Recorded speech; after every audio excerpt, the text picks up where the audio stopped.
He had everything: power, wealth, control.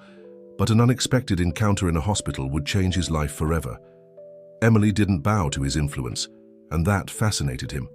What began as curiosity transformed into something much greater. But were they ready to face the consequences? Alexander Reynolds adjusted his Italian silk tie in front of the mirror in his office atop the tallest commercial building in New York City. From the 40th floor, the view of the city was breathtaking, but he barely noticed it anymore. At 35 years old, he was so accustomed to the luxury surrounding him that he was rarely impressed by anything. The businessman ran his hand through his impeccably cut dark hair and checked his schedule once more on his latest generation smartphone. He had an important meeting with Chinese investors in half an hour, then lunch at the most exclusive restaurant in the city, and in the afternoon, he needed to visit one of the units in his hospital network. "Mr. Reynolds," his secretary's voice sounded over the intercom. "The helicopter is ready on the helipad." "Thank you, Jessica. I'll be down in 5 minutes." Alexander picked up his Italian leather briefcase and took one last look at his reflection. The tailored suit flattered his physique, maintained with daily personal trainer sessions. He was used to being the center of attention wherever he went, not just for his considerable fortune, but also for his striking presence. What he didn't know was that this day would be different from all others in his perfectly planned and controlled life. The hospital visit wasn't originally on his schedule. It was a last-minute decision, after receiving reports about some administrative irregularities that needed his personal attention. Alexander hated unexpected events, but as the main shareholder of the hospital network, he knew his presence was necessary. Upon arriving at St. Luke's Hospital, his expression was serious and determined. Employees hurried to clear a path as he walked the corridors alongside the administrative director, who was trying to explain the situation. "Mr. Reynolds, we're already taking all the necessary measures to—" Alexander raised his hand, interrupting the director. His attention had been completely captured by something, or rather someone, he had just seen. At the end of the corridor, a young nurse was talking to an elderly lady in a wheelchair. It wasn't her beauty that had impacted him, although she was undeniably pretty. It was something more, something he couldn't define. The way she smiled, how she held the patient's hand with genuine concern, how her presence seemed to illuminate that antiseptic and cold environment. "Who is that nurse?" he asked, unable to look away. The director followed his line of sight. "Ah, that's Emily Carter, one of our best employees. She's been with us for 5 years." Alexander watched as Emily bent down to be at eye level with the patient, still holding her hand. There was a gentleness in her gestures that seemed completely out of place in this world of clinical efficiency and numbers. "I want to meet her," said Alexander, surprising himself and the director. "Sir, but the meeting about the irregularities can wait 5 minutes." Alexander began walking towards Emily before the director could protest. As he approached, he could hear her soft voice conversing with the patient. "Mrs. Johnson, you're going to get better soon. You just need to follow the doctor's instructions, okay? And don't forget to take your medicine at the right times." "Oh, my dear, you're an angel," replied the elderly lady, her eyes watery. It was at that moment that Emily noticed Alexander's presence. She stood up and their eyes met. Alexander felt something he had never experienced before, a jolt in his chest, as if his heart had skipped a beat. Up close, he could see that her eyes were a deep green, and there was a determination and strength in them that intrigued him even more. She didn't seem intimidated by his presence, as most people did. "Good morning," he said, trying to maintain his usual controlled posture. "I'm Alexander Reynolds." "I know who you are," Emily replied, with a polite but restrained smile. "I'm Emily Carter. How can I help you?" Her voice was firm and professional, without a trace of the nervousness or adulation he was accustomed to receiving. Alexander realized that, for the first time in a long time, he didn't know exactly what to say. "Actually, I wanted to congratulate you on your work. The director spoke very highly of you." Emily slightly arched an eyebrow, clearly surprised by the comment. "Thank you, Mr. Reynolds, but if you'll excuse me, I have patients waiting." Before he could respond, She was already politely saying goodbye and continuing her way down the corridor. Alexander watched her walk away, feeling a mixture of fascination and frustration. In his years commanding a business empire, he had never been dismissed so politely and efficiently. The director approached, looking nervous. "Mr. Reynolds, about the meeting. I want a complete report on Emily Carter on my desk first thing tomorrow morning," Alexander interrupted, still looking in the direction she had disappeared. "Time with the company, professional history, everything." "But sir, wouldn't that be an invasion of privacy?" Alexander finally turned to face him. "It's a professional evaluation. We need to recognize and value our best employees, don't we?" The director nodded quickly, but Alexander was no longer paying attention. His mind was occupied with Emily's restrained smile, with the quiet strength in her gaze, with the way she seemed completely immune to his power and influence. At that moment, Alexander Reynolds, the man who was used to having everything he wanted, realized that he had found something, or someone, that his money might not be able to buy. And this realization, instead of discouraging him, only increased his determination. Little did he know that this casual encounter in a hospital corridor was about to change his life in ways he could never have imagined. Emily Carter was not like the other women who had passed through his life, and discovering this would be just the beginning of a journey that would force him to question everything he had always believed in. Emily finished her shift at the hospital at 7 p.m., but only managed to leave almost an hour later. There was always one more patient needing attention, one more form to fill out, one more smile to offer. She didn't mind the unpaid overtime. Her work was more than a profession, it was a calling. The bus was crowded as always. Standing, holding onto the support bar, Emily let her thoughts wander to the strange encounter that morning. Alexander Reynolds. Of course she knew him. Everyone at the hospital did. His face was always in business magazines, and the corridors were always full of whispers about his surprise visits. But seeing him in person had been different. There was something in his eyes, an intensity that photos didn't capture. For a moment, when their gazes crossed, she felt as if he could see through all her carefully constructed defenses. Emily shook her head, pushing away those thoughts. She had more important concerns than the charming hospital owner. Her mother, Mrs. Carter, was waiting for her at home, and the new treatment was consuming almost all of her salary. She got off the bus 2 blocks before her usual stop. She needed to stop by the pharmacy. The simple neighborhood where she lived was a completely different world from the luxurious environment where Alexander Reynolds circulated. Here, people knew each other by name, helped each other, shared their daily struggles. "Good evening, Mr. Wilson," she greeted the pharmacist, who already knew her routine. "Good evening, Emily. Mrs. Carter's medicines are already set aside," he replied with a gentle smile. "And look, I managed to get a bigger discount this time." Emily smiled gratefully as she paid. This was how she survived, with the help of good people who understood her situation. She put the medications in her already worn bag and continued her way home. The small apartment on the 3rd floor was at the end of a quiet street. There was no elevator, and Emily climbed the steps automatically, her tired body already accustomed to the daily effort. Before opening the door, she took a deep breath and put her best smile on her face. Her mother didn't need to see her fatigue. "Emily, my dear," Mrs. Carter greeted her from her favorite armchair, where she was watching her favorite soap opera. "You won't believe what happened today." "What was it, Mom?" she asked, putting her bag on the simple kitchen table and going to kiss her mother's forehead. "The hospital owner was there today. All the girls in the building are talking about it. They say he's even more handsome in person." Emily felt her cheeks warm slightly. "Yeah, I saw him. He was doing an inspection or something." "And?" Mrs. Carter insisted, her eyes sparkling with curiosity.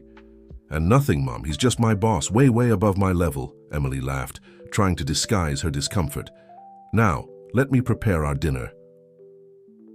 In the small but impeccably organized kitchen, Emily began to prepare a simple soup. Her mind, however, kept going back to that moment in the hospital corridor. Why had Alexander Reynolds stopped to talk to her? And why couldn't she forget the way he had looked at her? The sound of the doorbell yanked her from her thoughts. Strange, they didn't usually receive visitors at this hour. When she opened the door, Emily froze. A delivery man was holding the largest flower arrangement she had ever seen in her life. "Miss Emily Carter?" "Yes. Delivery for you."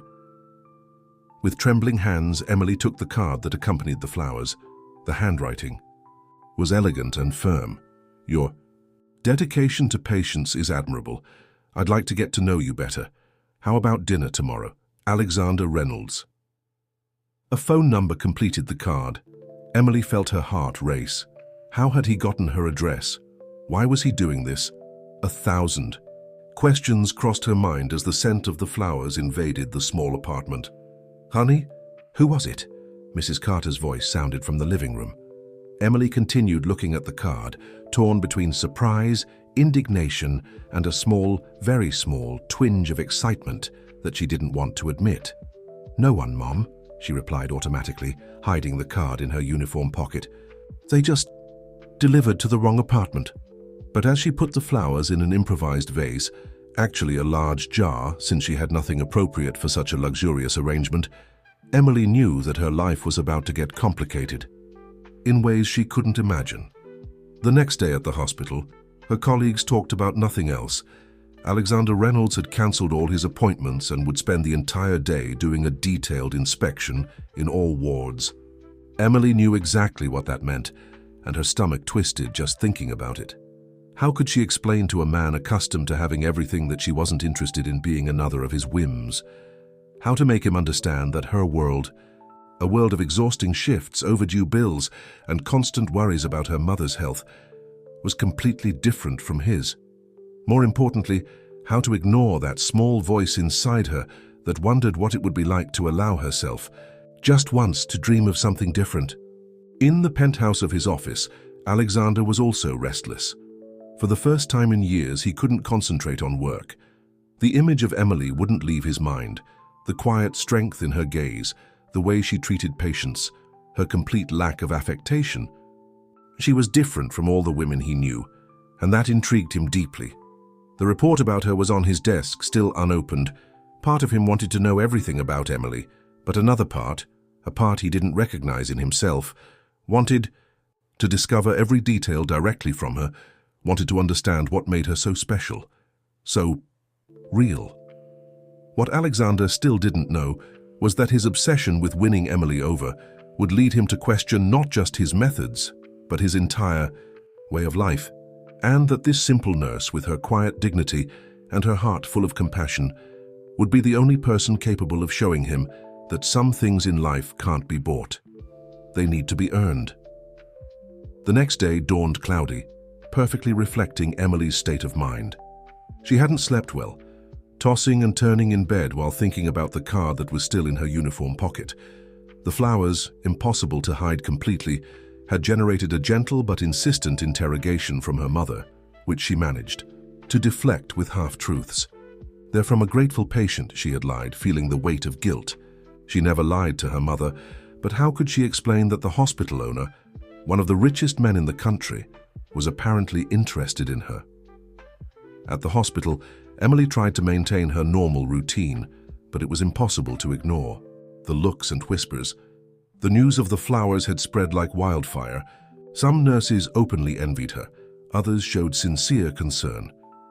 "Emily, be careful," warned Sarah, her closest friend at the hospital, during their coffee break. "Men like Alexander Reynolds don't fall in love with nurses, they have fun with them." "Don't be ridiculous, Sarah," Emily replied, stirring her sugarless coffee. "Nothing is happening and nothing will happen." "Then why is he coming here again?" Emily abruptly raised her head. Through the window of the staff room, she could see Alexander Reynolds crossing the parking lot towards the hospital. Even from a distance, his presence was magnetic. The tailored navy blue suit set him apart from the ordinary people entering and leaving the hospital.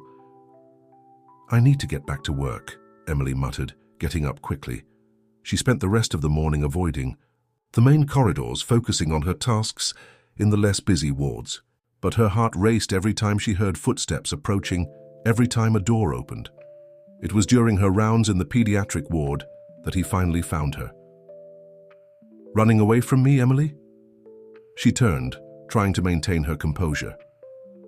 Alexander was standing in the doorway of the playroom, hands in the pockets of his expensive suit, a half-smile on his face. How did someone manage to look so at ease in any environment?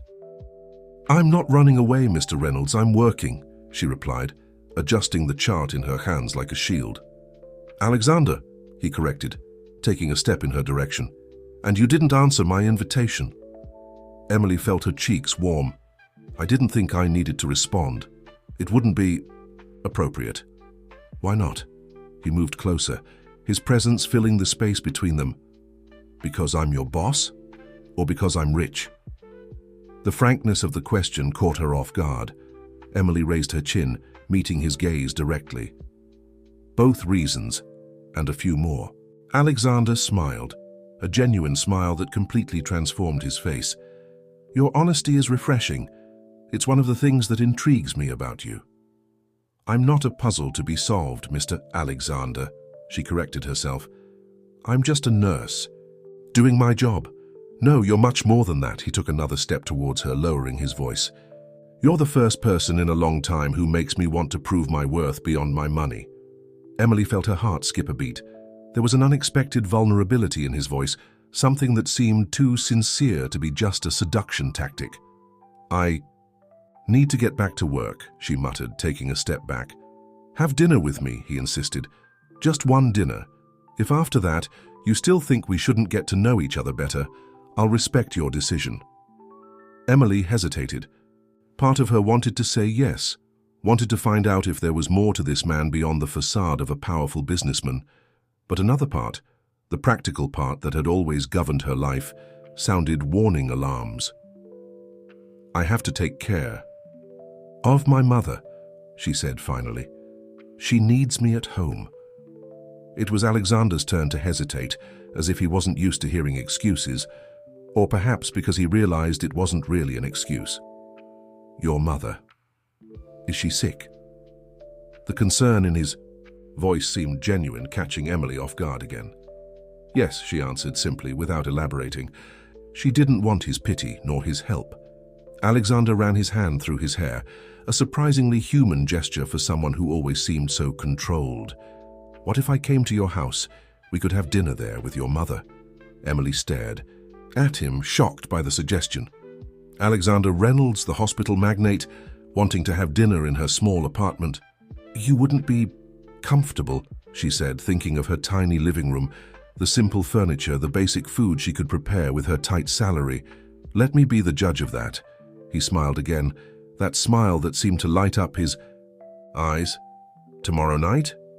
Before Emily could respond, a small patient entered the playroom, dragging his IV stand. "Nurse Emily," called the boy. "You promised you'd play video games with me today." Emily smiled automatically at the child, her professional instinct taking over. "Of course, Tommy, just give me a minute, okay?" When she turned back to Alexander, he was watching her with an expression that was hard to decipher. "That's why," he said softly. "Why what?" "That's why I can't get you out of my head. That ability you have to make everyone around you feel special, to make the extraordinary seem natural." Emily felt her face burn. "Please, don't." "Tomorrow night," he repeated, backing towards the door. "I'll have my driver waiting at the end of your shift. If you don't show up, I'll understand, but I hope you do." He left before she could respond, leaving behind only his expensive perfume and a completely flustered Emily. That night, at home, Emily could barely concentrate on the soap opera she was watching with her mother. Her mind was in turmoil, weighing pros and cons, trying to understand why a man like Alexander Reynolds would be truly interested in her. "Honey," Mrs. Carter called softly, pulling her from her thoughts. "You seem so distant today." Emily looked at her mother. The grey hair, the face marked by time and illness, but still so full of love and wisdom. "Mom, how do you know if you can trust someone?" Mrs. Carter smiled, that smile that always made Emily feel like a little girl again. "We never know for sure, my dear. We only know if taking the risk is worth it. Emily took her mother's hand in hers, feeling her diminished but still present strength. And how do you know if it's worth it? When the fear of regretting not having tried is greater than the fear of trying and getting hurt. Emily fell silent, absorbing her mother's words. In her room, later, she looked at Alexander's card again. Her fingers traced the elegant handwriting, while her mind relived each encounter, each word exchanged. What scared her most wasn't the social difference between them, or even the risk of being just another conquest for him. What really scared her was realizing that, for the first time in her carefully planned and controlled life, she wanted to take a risk. The black luxurious car was waiting exactly where Alexander had promised. Emily nervously adjusted the strap of her bag as she approached, feeling out of place in her simple dress, the best she had, but still far below the standards Alexander was used to. The driver opened the door with a discreet bow, and she was surprised to find the back seat empty. She had expected Alexander to be there, and his absence made her even more nervous. "Mr. Reynolds asked to pick you up at home, miss," the driver explained, noticing her hesitation. "He's making the dinner preparations personally." Emily felt a chill in her stomach. She had spent the entire day imagining what it would be like to bring Alexander Reynolds to her small apartment, and now she discovered that he had changed the plans without consulting her. "But my mother is waiting," she protested weakly. "Mr. Reynolds arranged for a private nurse to keep Mrs. Carter company tonight." The driver smiled gently. "She should be arriving at your apartment soon." Emily felt a wave of irritation. How dare he make decisions about her life, about her mother, without even consulting her? She was about to refuse the ride when her phone vibrated. It was a message from Alexander. "Please trust me tonight. I promise you won't regret it." Something in the simplicity of the request touched her. Taking a deep breath, she got into the car. The journey was longer than she expected. They left the city center, drove up tree-lined streets, until they reached an upscale neighborhood that Emily only knew by name. The car stopped in front of an imposing mansion, but instead of the ostentation she expected, there was something welcoming about its architecture.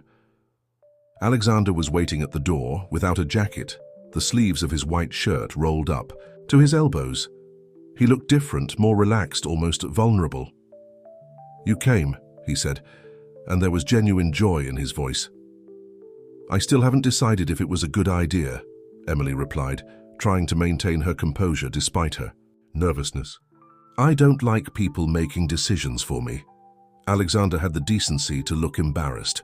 "I'm sorry about that. I just wanted to do something special, different from what you imagine I would do." He led her into the house, and Emily was surprised once again. Instead of the cold and impersonal interior she expected, she found cozy rooms with furniture that seemed to have stories to tell.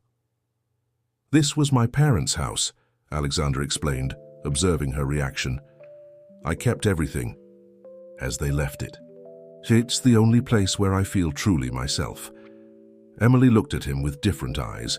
There was a story there, something beyond the facade of the successful businessman. "Did you cook?" she asked, smelling the aroma coming from the kitchen. "I tried," he laughed, looking almost shy. "My mother always said there's no truer connection than the one created by sharing a meal made with your own hands." The kitchen was large but cozy, with utensils hanging and fresh herbs in the window. A small table was set for two with candles lit and simple cutlery, none of the ostentatious luxury she expected. "I made gnocchi," said Alexander, pulling out a chair for her. "It was my mother's specialty. The sauce probably isn't even close to hers, but—" "You're trying to impress me," Emily interrupted softly. "Is it working?" She couldn't help but smile. "Maybe, but I still want to know why." Alexander sat across from her, pouring wine into their glasses. For a moment he was silent, as if carefully choosing his words. "You know what the problem is with having a lot of money, Emily. People stop seeing you, they see your bank account, your power, what they can get from you. But you look at me as if I were just a man who can be wrong, who can disappoint, who needs to prove his worth." Emily felt the weight of his words the loneliness hidden behind them. "And that doesn't irritate you?" she asked, genuinely curious. "It scares me," he admitted, surprising her with his honesty. "Because for the first time in a long time, I care about what someone really thinks of me." The dinner progressed surprisingly naturally. The gnocchi was far from perfect, but there was something charming about the fact that Alexander had really tried to cook for her. They talked about their families, about childhood dreams, about little things that made them smile. "My mother got sick when I was 16, Alexander revealed as they shared a simple dessert. "I spent a lot of time in that hospital, observing the nurses who took care of her. Maybe that's why something about you touched me so deeply." Emily felt her heart tighten. What happened to her? "She recovered, thank God. But that experience changed my life. That's why I decided to invest in hospitals. I wanted to make a difference, you know. At the beginning, at least, that was the goal." "And what changed?" Alexander sighed, twirling the wine glass between his fingers. "Success has a price, Emily. The more you have, the more you need to protect, the more you need to prove. Until one day you wake up and barely recognize the person in the mirror." Emily reached out, lightly touching his fingers. It was an instinctive gesture, the same. One she made with her patients when they needed comfort. But with Alexander, the touch provoked an electric current that ran through her body. "Why are you telling me all this?" "Because I want you to see me," he replied, intertwining his fingers with hers. Not the businessman, not the millionaire, but the man who still remembers who he wanted to be. The moment was interrupted by Emily's phone. It was the nurse who was with her mother, informing that Mrs. Carter had taken her medicine and was ready to sleep. "I need to go," Emily said, reluctantly withdrawing her hand. Alexander nodded, understanding. "Can I see you tomorrow?" Emily hesitated. The night had been surprising in every way. Alexander had shown a side she didn't expect, a vulnerability that touched her deeply, but there were still so many barriers between them, so many complications. "One step at a time," she finally answered. "We still have a lot to discover about each other." Alexander's smile lit up his face. "All the time in the world, Emily.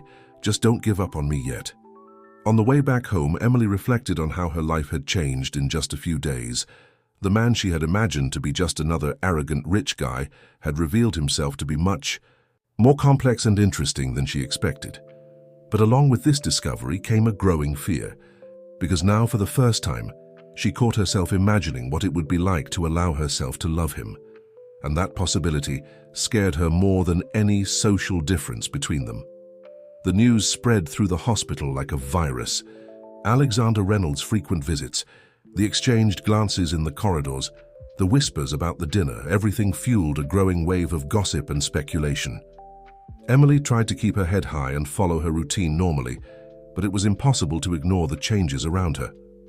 "Miss Carter, in my office, please."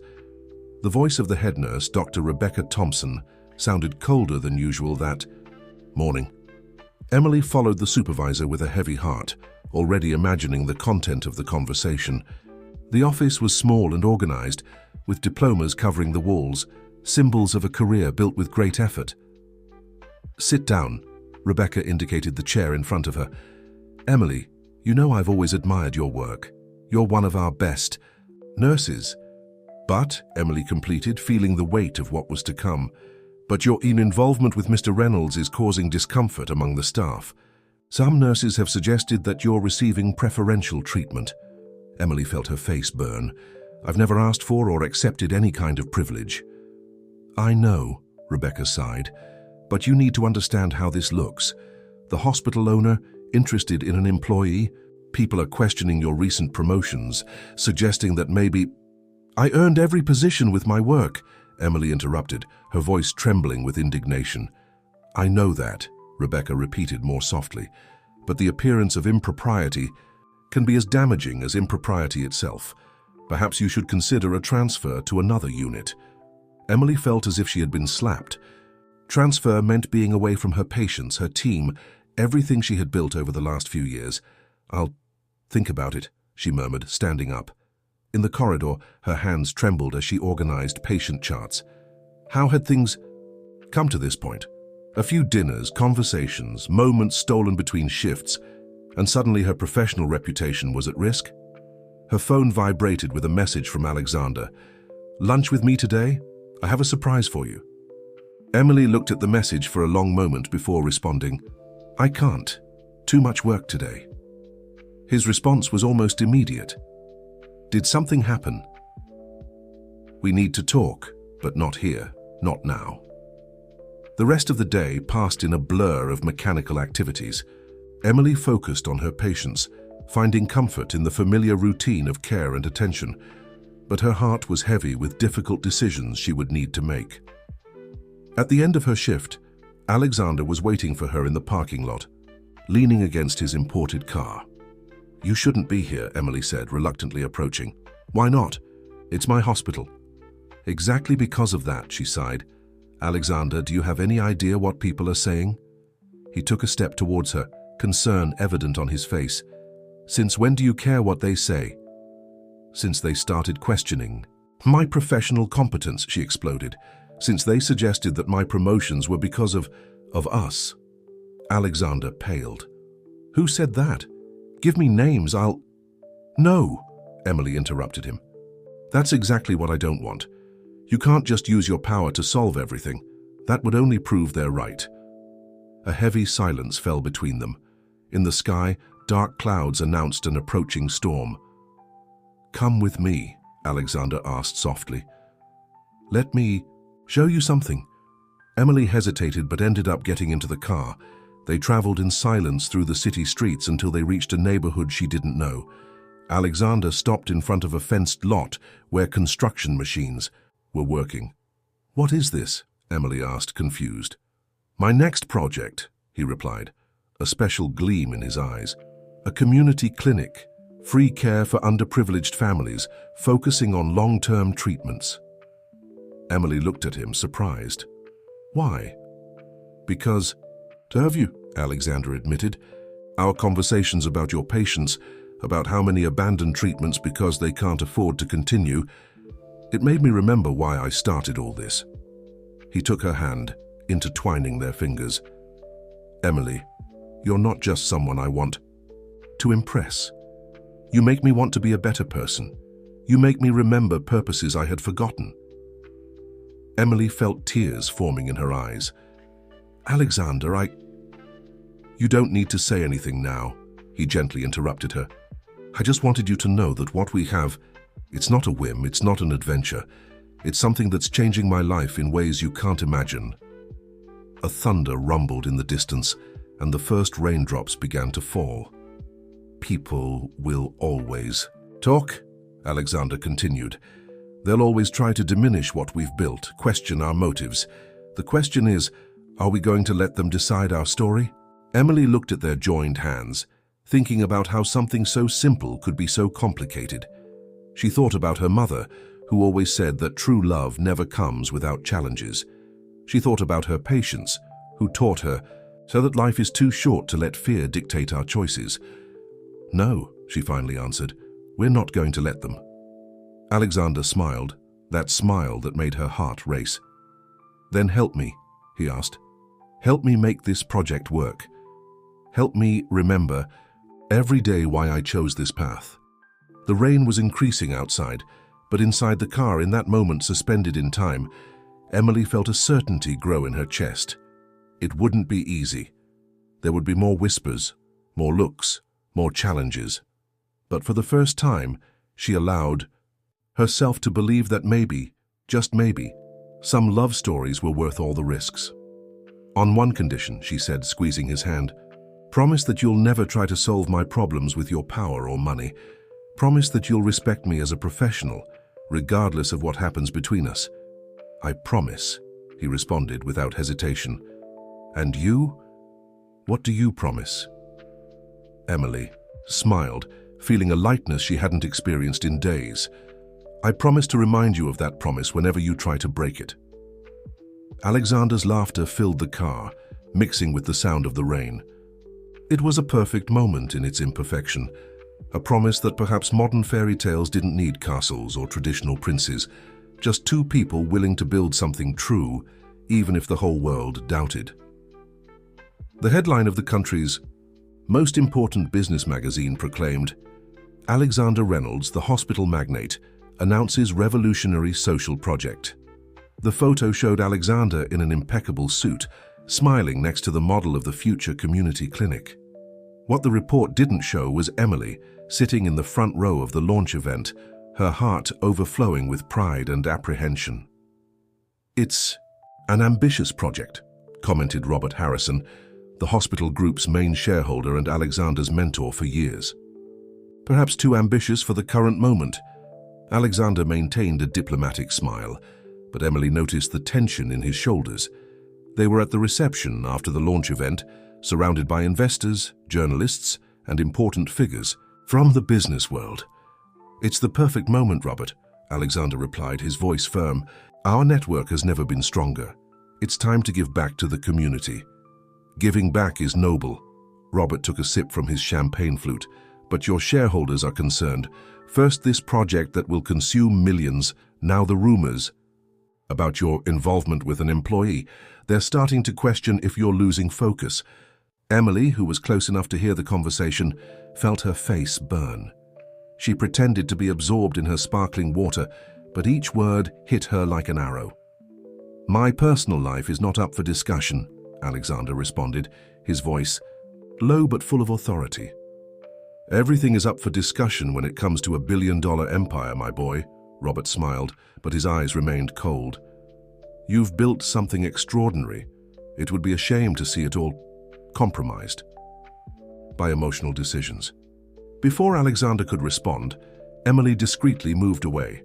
She needed air, needed to think. In the garden of the hotel where the event was taking place, she sat on an isolated bench, observing the illuminated city below. "You shouldn't listen to him." Alexander's voice sounded behind her minutes later. "But he's right, isn't he?" Emily turned to face him. "Your project, your reputation, everything is being questioned because of me." Alexander sat beside her, loosening his tie with a tired sigh. "Not because of you, because of me. Because I'm finally making decisions based on what I believe, not just on what's most profitable. And if they're right, what if you're risking too much?" "What's too much?" He took her hand, tracing soft circles on her palm. "Spending a lifetime accumulating wealth without purpose? That would be too risky for me now."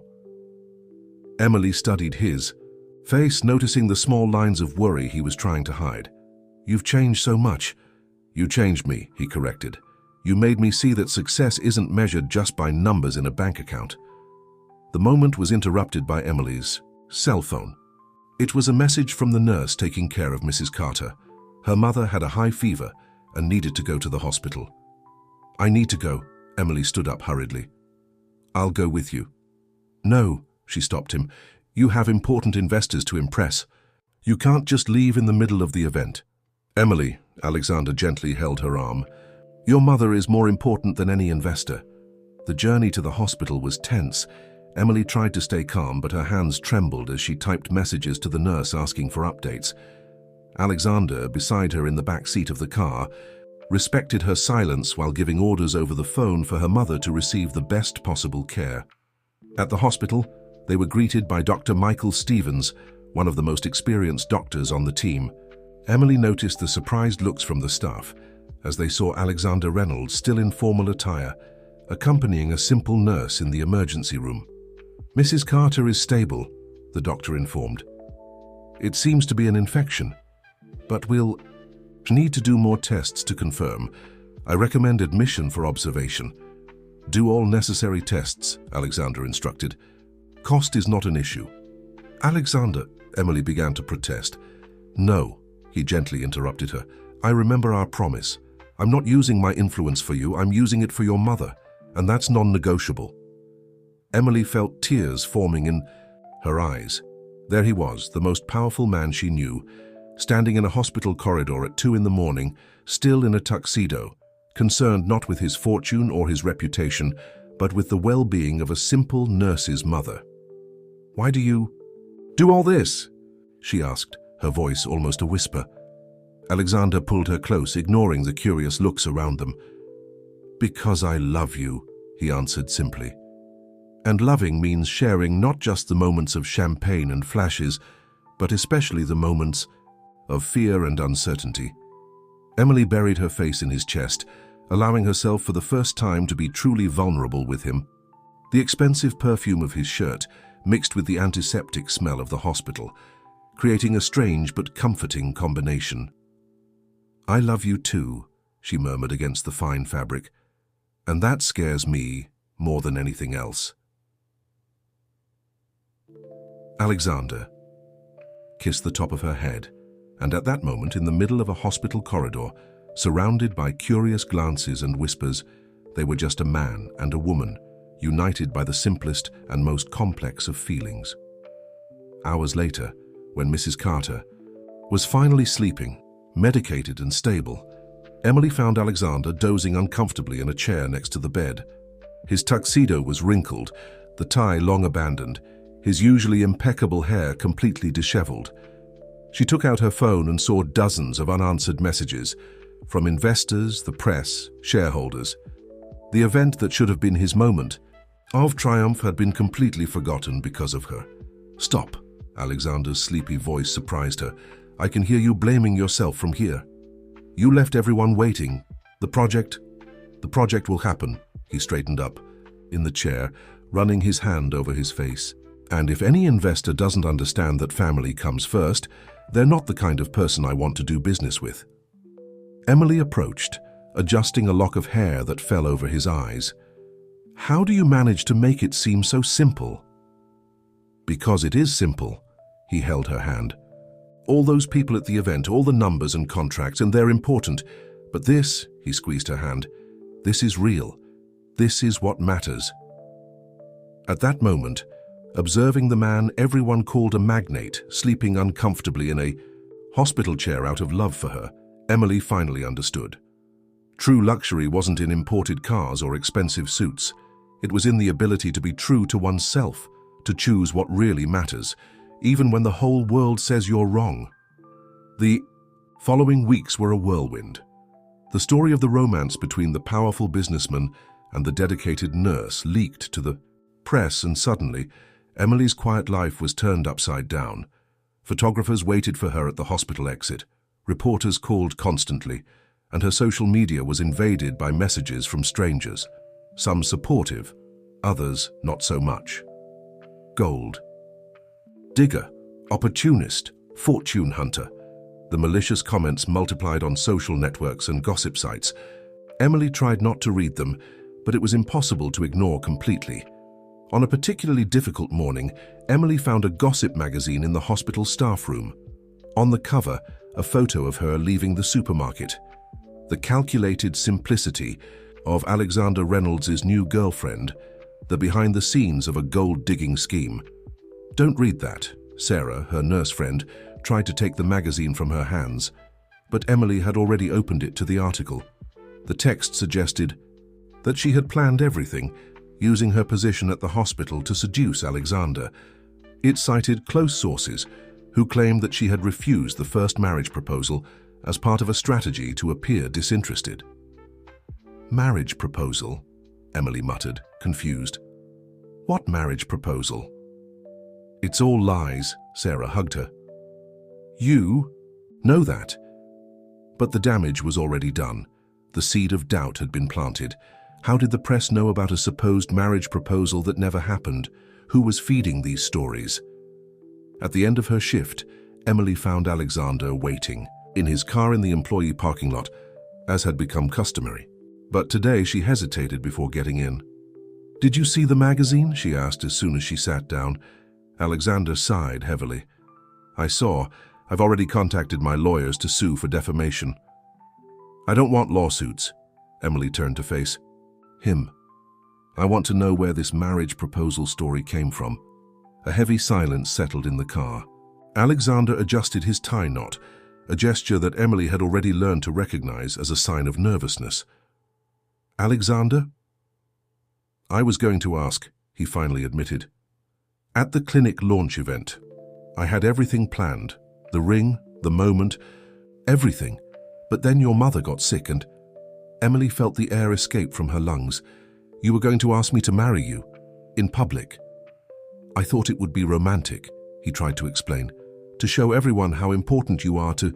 So makes you important. Emily felt anger growing in her chest. Or did you want to prove something to your investors? Show that you're so committed to me that you're willing to get married. Emily, it's nothing like that. Who else knew about these plans? She interrupted. Your press team? The event organizers? Is that why the press is having a field day? With this story? Alexander ran his hand through his hair, clearly frustrated. Some people knew, yes. I needed help to organize everything. But I swear I didn't imagine that anyone would leak it to the press, Emily completed bitterly. Of course they would. That's what they feed on, isn't it? The spectacle, the media circus, the story of the charming prince and the commoner. Please. Alexander tried to take her hand, but she pulled away. Don't let this ruin what we have. What we have? Emily laughed humorlessly. What we have has turned into a circus, Alexander. My life has become a reality show I didn't ask to be part of. Even my mother is being harassed by reporters. I can solve this, he assured. I can hire security, move you to a more... No, Emily interrupted him abruptly. Don't you see that's exactly what bothers me?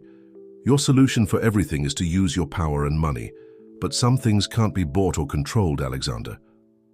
Tears began to roll down Emily's face. Alexander tried to wipe them away, but she moved away. I need some time, she finally said. I need to think, I need to breathe. Emily, please, don't look for me for a few days. She opened the car door. I need to get my head straight. Alexander watched her walk to her simple car, each of her steps seeming to take her further away from him. He wanted to run after her, explain that the marriage proposal wasn't a public relations move, that his love was real, that he would do anything to protect her. But for the first time in his life, Alexander Reynolds, the man who always got what he wanted, felt completely powerless. The next day, the newspapers speculated about a possible crisis in the relationship. Photos of Emily leaving Alexander's car in tears circulated on social media. The media circus she so feared had become a self-fulfilling prophecy. In her simple apartment, Emily watched the city through the window, the distant lights vaguely reminiscent of the camera flashes that now pursued her. Her phone wouldn't stop ringing. Concerned friends, journalists thirsty for a statement, Alexander. Mrs. Carter, recovered from the recent scare, silently approached her daughter. You know what the difference is between true love and a fairy tale? She asked softly. Emily turned to her mother, her eyes watery. What? Fairy tales end with happily ever after. True love begins when difficulties appear. Emily hugged her mother, allowing herself to cry truly for the first time since all this madness began. How will I know if it's worth it, Mum? You already know, honey. Mrs. Carter stroked her hair. The question is, are you willing to fight for it? In the penthouse of his empire, Alexander also contemplated the city, but his thoughts were in a small apartment in a simple neighborhood, where the woman who had changed his life was fighting against the windmills that he, unwittingly, had placed in her path. On his desk, the engagement ring that was never delivered shone lonely, reminding him that sometimes the grandest gestures are not the most meaningful. Perhaps, he thought, it was time to learn a new way of loving, not with grand public demonstrations or expensive solutions, but with the simplicity and sincerity that Emily valued so much. A week passed since the argument in the car. Emily maintained her routine at the hospital, but every corridor, every room seemed to hold memories of moments with Alexander. The flowers on her desk had dried, and she didn't have the heart to throw them away. They were a silent reminder of what they had built together. That morning, something different happened. When she arrived for her shift, she found a simple envelope with her name handwritten. Inside was a letter, not on expensive letterhead, not on an elegant card, just a common sheet with Alexander's now familiar handwriting. Dear Emily, I spent the week trying to find the right words, the right actions, the grand gesture that could express everything I feel. But then I realized that it's exactly this impulse of mine to do everything on a grand scale that brought us here. You taught me that love doesn't need spotlights. It's in the small moments, in daily choices, in the courage to be vulnerable. Remember, our first dinner when I took you to my parents' house. That was the first time in years that I allowed myself to be truly myself with someone. Not the businessman, not the millionaire, just Alexander, the boy who grew up in that kitchen, dreaming of making a difference in the world. You made me rediscover that Alexander. You made me question not just who I was, but who I want to be. And the truth is that I want to be someone worthy of your love, not for my money or power, but for who I am inside. I know I apologized many times this week, through messages, through intermediaries, even through our press team, another mistake of mine. But today I want to truly ask for forgiveness, looking into your eyes, without cameras, without spectators. Meet me tonight, not at a fancy restaurant, not at a charity event, just in that little park near your house where you usually have ice cream with your mother on Sundays. Yes, I paid attention when you told those stories. If you don't come, I'll understand. But if you do, I promise it will be just you and me, talking like two people who need to rediscover their way back to each other. With love, Alexander. Emily read the letter several times, feeling her heart tighten with each word. It was different from anything Alexander had ever done, without grandeur, without public demonstrations, just sincere words on common paper. The day dragged on in a mixture of anxiety and reflection. Her patients noticed her distraction, but there was a different sparkle in her eyes, a kind of renewed hope. At night, after much thought, Emily headed to the park. The place was quiet, illuminated only by old lampposts and the crescent moon. Alexander was already there, sitting on a simple wooden bench wearing jeans and a t-shirt, a sight so different from the powerful businessman she had met. "I thought you wouldn't come," he said softly as she approached. "I thought so too," Emily admitted, sitting beside him. For a moment they were silent, watching the few people passing by, an elderly couple holding hands, children playing under the watchful eye of their parents, simple life following its course. "I had all the planned articles about us cancelled," Alexander broke the silence. "I dismissed the press team. I don't want our story to be a public spectacle anymore." Emily looked at him, surprised. "And the investors, the board?" "Let them think what they want," he shrugged. "I realized I was so worried about proving to everyone that our love was real that I forgot to truly live it." "Alexander, let me finish," he asked gently. "This week without you, it was like going back in time to when I was just an executive focused on numbers and profits, and I discovered that I don't like that version of myself anymore." He took something out of his pocket, not an expensive jewelry box, but a small package wrapped in brown paper. "What is this?" Emily asked. "Open it." Inside was an old key, slightly rusty. "It's the key to my parents' house," Alexander explained. "The place where I feel most like myself, where we can just be us without pressures or expectations." "Why are you giving me this?" "Because I want to build a life with you, Emily. Not a life of headlines and social events, but a real life, with lazy mornings in the old kitchen, Sunday lunches with your mother, simple moments that mean everything." Silent. Tears rolled down Emily's face. Alexander gently wiped them away with his thumb. "I'm not asking you to marry me," he continued. "Not yet. First, I want to do it right, our way. I want to know every story of yours, every dream, every fear. I want you to know mine. I want to build something so solid that no newspaper headline can shake it." Emily looked at the key in her hands, feeling its weight, not just physical, but symbolic. It was more than a key to a house. It was a key to a new beginning. "And the clinic?" she asked, remembering the project that had started all this storm. "It's happening," Alexander smiled, "but not as a project of the powerful Alexander Reynolds. It's our project, born from our conversations, from your experiences, from our shared desire to make a difference. Ours," Emily repeated, savoring the word. "If you want," he quickly added. "Everything depends on you now. I just know that I don't want to live in that world of appearances anymore. I want to build something true. With you." Emily observed the key once more, thinking about everything it represented. It wasn't a diamond ring or a grand proposal, But perhaps it was something much more valuable. It was the promise of a real love, imperfect, but true. On one condition, she finally said, "What?" "That you never let anyone turn our story into an artificial fairy tale again. We're real with flaws, fears, and insecurities, and that's how I want us to continue." Alexander smiled, that smile that always made her heart melt. "I promise. No more trying to impress the world. Now I just want to impress you every day with the little things that really matter."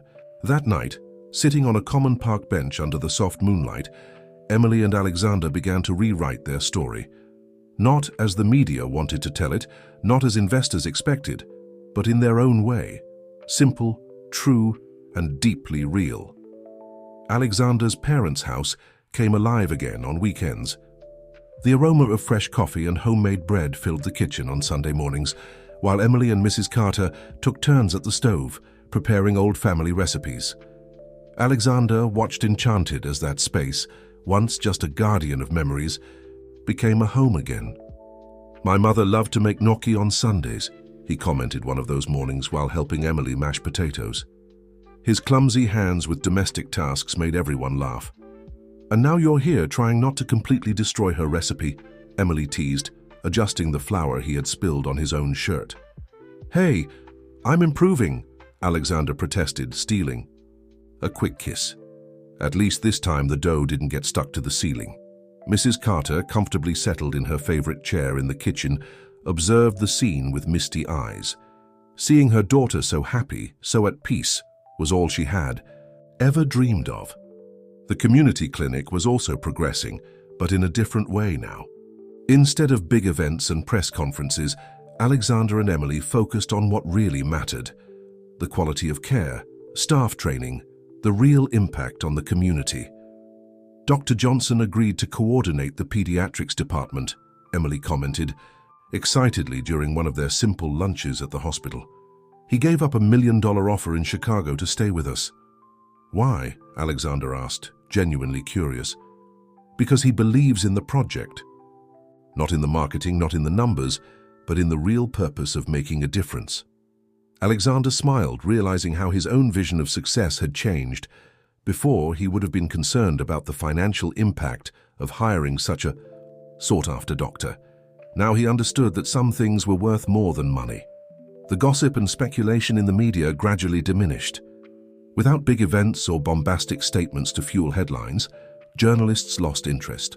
What remained was the real story, a couple building a life together day by day. On a particularly special afternoon, Emily arrived at Alexander's parents' house to find him in the attic, covered in dust, surrounded by old boxes. "What are you doing up here?" she asked, amused by his disheveled appearance. "I found the family albums," he replied, his eyes shining with excitement. "Look at this." In the photos yellowed by time, Emily saw a happy family. Alexander as a child playing in the garden, his parents smiling at barbecues with friends, simple moments that told a story of true love. "This is what I had forgotten," Alexander murmured, hugging Emily from behind as they looked at the photos. "That true happiness doesn't need an audience." "Your parents seem to have been incredible people," Emily commented, observing a photo where the three of them were laughing together. They were. "And you know what's funny? I think they would have adored you. Not for what you represent for the business or for the company's image, but for who you are. Genuine, dedicated, real." Emily turned in his arms, noticing a dust spot on his nose. Lovingly, she cleaned it with her thumb. "Sometimes I still wonder how we got here," she confessed. "Of all the women you could have, I chose the only one who didn't want anything I thought I had to offer," he completed, laughing. "Doesn't the irony amuse you?" That night they had a simple dinner in the old kitchen. Mrs. Carter told stories of when Emily was a child, making Alexander laugh with her mischief. The television remained off. No cell phone rang. The world outside seemed distant and irrelevant. "Another article about us came out today," Alexander commented casually as they washed dishes together, an activity he insisted on learning, even if he occasionally broke a plate or two. "Oh?" Emily asked without much interest. "What were they saying this time?" That the powerful Alexander Reynolds had turned into a domesticated man, he laughed. Apparently, seeing me buying vegetables at the farmer's market with you is a sign of decadence. Emily raised an eyebrow. And does that bother you? You know what's funny? He turned off the faucet, turning to her. For the first time in my life, I don't care what they say.